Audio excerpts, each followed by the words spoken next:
Бүгін Республика Общественная палататын 2 пленарный мұняға болла. Тыға әстуатын үбіләхін 9 ыйдағы түмігін министр Александр Артемьев білігіндерді. Манда көстерінен ынақ сүйхақ сағанағаян үйт әт продукциятын оғырын тахары көддөрітін амтабыд. Оның министр бюджеткі көрілібіт қатшыны көжүстәқтік туғанар сұрықтақ бұттенетер.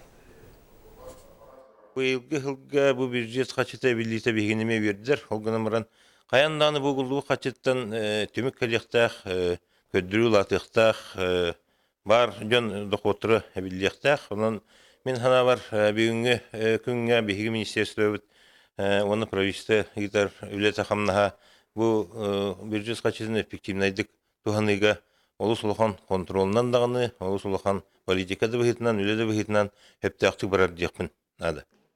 Палата үп материально-технический хатчылытын тупсарарыниттен барылан ағыз кейттен составтақ Общественная палата аппаратын тәрер бұлан бар.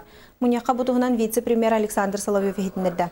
Мұнеқа республика кәдер ғылаға бюджетін запас чағығар 12 миллион 600 тысяча сылковай көрілі бүд. Коммерческай хоқтарелті оға онна урбаниттер бараптарын көміскүр боломойшыны месуге.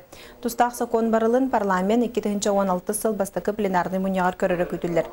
Депутаттар ылындақтарына саңа тәрелті өлетен бастықы кварталға номыну сағалыға.